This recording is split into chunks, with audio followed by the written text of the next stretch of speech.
नमस्कार, आप सभी का बहुत बहुत स्वागत है दैनिक सवेरा पर और आपके साथ मैं हूं रोहित उत्तम।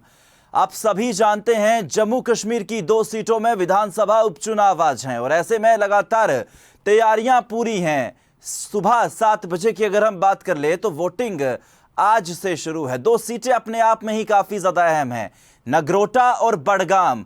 लगातार सभी सियासी पार्टियों द्वारा अपना दमखम दिखाया गया है। साल 2024 में विधानसभा चुनाव हुए। बड़गाम और नगरोटा की बात की जाए तो जिस तरह से लगातार जो हालात बने, एक सीट पर भाजपा प्रत्याशी की मौत हुई, तो वहीं दूसरी सीट की अगर हम बात कर ले तो मुख्यमंत्री उमर अब्दुल्ला जीते थे और सीएम उमर अब्दुल्ला 2 सीटों से उन्होंने चुनाव लड़ा था, जिसके बाद उन्हें एक सीट छोड़नी पड़ी थी। अब ऐसे में विधानसभा उपचुनाव हो रहे हैं। जाहिर तौर पर एनसी की साख तो दांव पर है ही है, लेकिन भाजपा के लिए भी काफी ज्यादा ये महत्वपूर्ण रहने वाला है। अब ऐसे में देखिए, आपको बता दें कि लगातार हर इन दोनों सीटों में त्रिकोणीय मुकाबला लगातार देखा जा रहा है। ऐसे में सिलसिलेवार तरीके से आपको बताएंगे कौन कौन से वो प्रत्याशी हैं और उनका कितना वर्चस्व है। अब कुछ ही देर बाद लगातार देखिए हम आपको ग्राउंड जीरो से भी अपडेट देना शुरू कर देंगे। जम्मू कश्मीर विधानसभा उपचुनाव की बात की जाए तो बड़गाम और नगरोटा की अगर हम खास तौर पर बात कर लें तो यहां पे आज मतदान हो रहा है। 14 नवंबर को रिजल्ट आना है। खास तौर पर देखिए, एनसी की जो सरकार है, लगातार एनसी की साख दांव पर लगी है। उनके लिए यह जीतना काफी ज्यादा जरूरी है, क्योंकि जाहिर तौर पर 1 साल कार्यकाल को हो चुका है उमर अब्दुल्ला सरकार को। तो लोग कहीं ना कहीं अब देखना होगा कि अब इन दोनों सीटों से अगर जम्मू कश्मीर में एनसी जीतती है तो लगेगा कि एनसी की जो सरकार है वो 1 साल में अच्छा कार्य कर रही है। सीधा एक बड़ी खबर का ही रुख कर लेंगे। जम्मू कश्मीर में आज 2 सीटों पर चुनाव हैं। 27 उम्मीदवार अपनी भाग्य की किस्मत आजमा रहे हैं। नगरोटा और बड़गाम में देखिए किस तरीके से 27 उम्मीदवार मैदान में हैं। नगरोटा की खास तौर पर बात की जाए, अपने आप में ही काफी ज्यादा अहम यह सीट है। कश्मीर की बड़गाम विधानसभा सीट की अगर हम खास तौर पर बात कर ले तो 2024 में विधानसभा चुनाव में सीएम उमर अब्दुल्ला गांदरबल और बड़गाम से 2 सीटों पर उन्होंने चुनाव लड़ा था। दोनों से जीत के बाद उमर ने बड़गाम सीट छोड़ दी थी, तब से यह सीट खाली थी। ऐसे में जम्मू की नगरोटा सीट की अगर हम बात करें तो भाजपा विधायक देवेंद्र सिंह राणा के निधन के बाद यह सीट खाली हुई थी। बड़गाम विधानसभा सीट का हम जिक्र कर रहे हैं, जहां पर बड़गाम और नगरोटा में आज विधानसभा उपचुनाव की वोटिंग है और जम्मू कश्मीर की 2 सीटों पर आज उपचुनाव है। नगरोटा से देखिए किस तरीके से जो कैंडिडेट है वो भी काफी ज्यादा स्ट्रॉन्ग है और अपने आप में ही जम्मू कश्मीर के गांदरबल और बड़गाम की बात की जाए तो ये 2 सीटें 2024 में मुख्यमंत्री ने जीती थी और उन्हें बड़गाम सीट फिर छोड़नी पड़ी थी। अपने आप में ही महत्वपूर्ण जानकारी हम आपको बता रहे हैं। ऐसे में देखिए किस तरह से लगातार 27 उम्मीदवार मैदान में हैं। नगरोटा में 10 और बड़गाम में 17 उम्मीदवार हैं। तो ये बड़ी जानकारी हम आपको बता रहे हैं। 2 सीटों पर आज जम्मू कश्मीर की 2 सीटों पर उपचुनाव हैं। बड़गाम और नगरोटा की हम बात कर रहे हैं। ऐसे में देखिए किस तरह से बड़गाम की बात की जाए तो एनसी कैंडिडेट आगा सईद महमूद हैं और नगरोटा में एनसी की कैंडिडेट शामीम बेगम है। तो बड़गाम में किस तरीके से आज अपनी भाग्य का किस्मत सभी उम्मीदवार उतार रहे हैं और खास तौर पर यह भी दर्शकों आपके लिए जानना जरूरी है, क्योंकि नगरोटा से जो एनसी की कैंडिडेट हैं शमीम बेगम, अपने आप में उनका एक काफी वर्चस्व भी रहा है।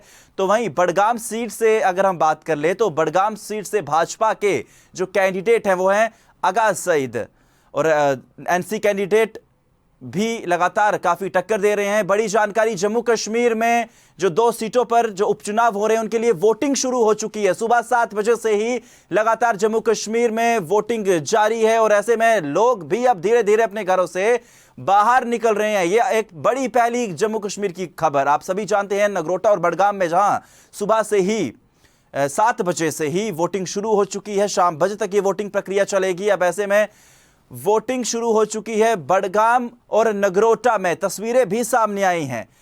27 उम्मीदवार मैदान में हैं। बड़गाम और नगरोटा की अगर हम बात करें तो बड़गाम और नगरोटा में 27 उम्मीदवार मैदान में हैं, लेकिन हालांकि 4 से 5 प्रोमिनेंट फेसेस हैं, चाहे वो आगा सईद की बात हो या फिर दीपा खान जो आम आदमी पार्टी की कैंडिडेट हैं, आगा सईद, मुंताजिर, आगा सईद, देखिए किस तरीके से मोहसिन जो भाजपा के कैंडिडेट्स हैं।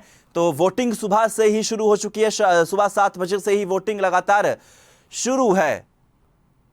जम्मू कश्मीर की 2 सीटों पर काफी ज्यादा रोमांचक ये मुकाबला देखा जा रहा है। 2 सीटों पर वोटिंग शुरू हो चुकी है। तस्वीरें देखिए, पोलिंग बूथ की ये तस्वीरें हैं। और बडगाम की अगर हम बात करें तो एनसी के जो कैंडिडेट हैं उनका हम सिलसिलेवार तरीके से जिक्र करेंगे। दरअसल वर्चस्व की ये लड़ाई लगातार देखी जा रही है। नगरोटा में वोटिंग शुरू हो गई है। बडगाम से भी तस्वीरें आई हैं। आगा सईद महमूद एनसी के वो दिग्गज कैंडिडेट हैं जो अपने आप में ही बडगाम में ये जो लगातार सियासी दल, उन्होंने काफ़ी ज़्यादा उनमें भरोसा भी जताया। और एनसी कैंडिडेट आगा सईद महमूद के प्रचार प्रसार के लिए कहीं ना कहीं अब उमर अब्दुल्ला ने मोर्चा संभाला हुआ था। बहरहाल अपने आप में ही काफ़ी ज़्यादा वर्चस्व की ये लड़ाई लगातार देखी जा रही है।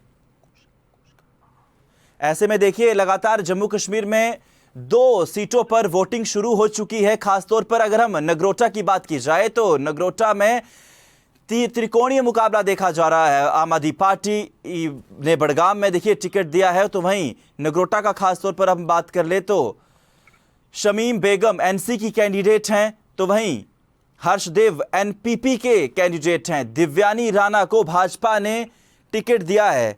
तो ऐसे में जम्मू का ही रुख कर लेंगे। हमारे साथ अंकुश, हमारे संवाददाता नगरोटा में ही मौजूद हैं। अंकुश, तस्वीरें हम अपने दर्शकों को नगरोटा की ही दिखा रहे हैं। अभी से ही लाइनें लगना शुरू हो चुकी हैं।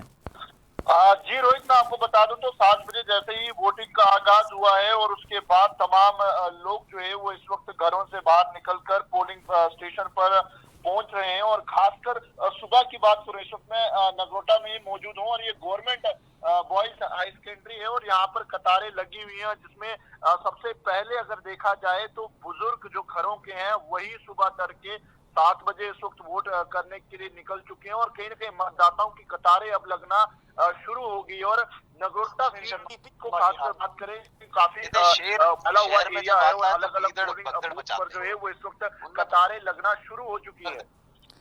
अंकुश, ऐसे में देखिए नगरोटा का ही जिक्र कर लेंगे। दिव्यानी राणा भाजपा की उम्मीदवार हैं, तो वहीं देखिए त्रिकोणीय मुकाबला है। एनसी के लिए कितना जरूरी है, क्योंकि भाजपा की साख की लड़ाई है। देखिए भाजपा के जो पहले जीते हुए प्रत्याशी थे उनकी मृत्यु हुई थी, अब उपचुनाव हो रहे हैं। तो क्या लगता है, भाजपा की वापसी होगी या फिर एनसी की तो वर्चस्व की लड़ाई है?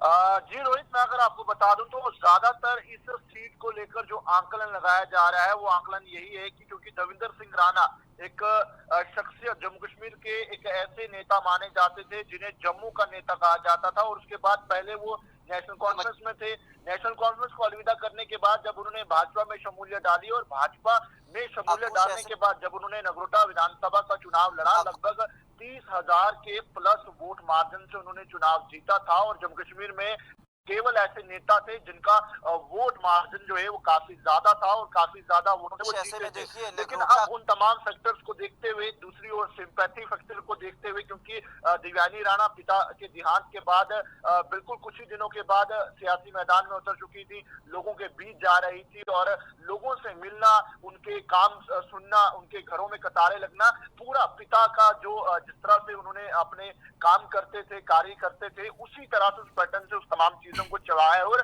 कहीं ना कहीं ये कहा जा रहा है, ये भी आंकलन साफ हो रहे हैं कि आखिरकार दिव्यानी राणा को वोट मार्जिन ज्यादा ही रहेगा और दिव्यानी राणा इस सीट पर अपनी, यानी कि भाजपा इस सीट पर जो है वो जीत सकती है, ये आकलन आ रहे हैं। लेकिन वहीं और कठिनाई का मुकाबला इसलिए होगा क्योंकि डिप्टी सीएम सुरेंद्र चौधरी उसके बाद खुद चीफ मिनिस्टर उमर अब्दुल्ला जो है वो अपने कैंडिडेट के लिए वहां पर पहुंचे, उन्होंने कैंपेन की और साफ कहा कि आखिरकार इस सीट से ना ही सरकार बनेगी ना ही गिरेगी, लेकिन लोगों को अपने मुस्तकबिल के लिए नेशनल कॉन्फ्रेंस को वोट करना होगा।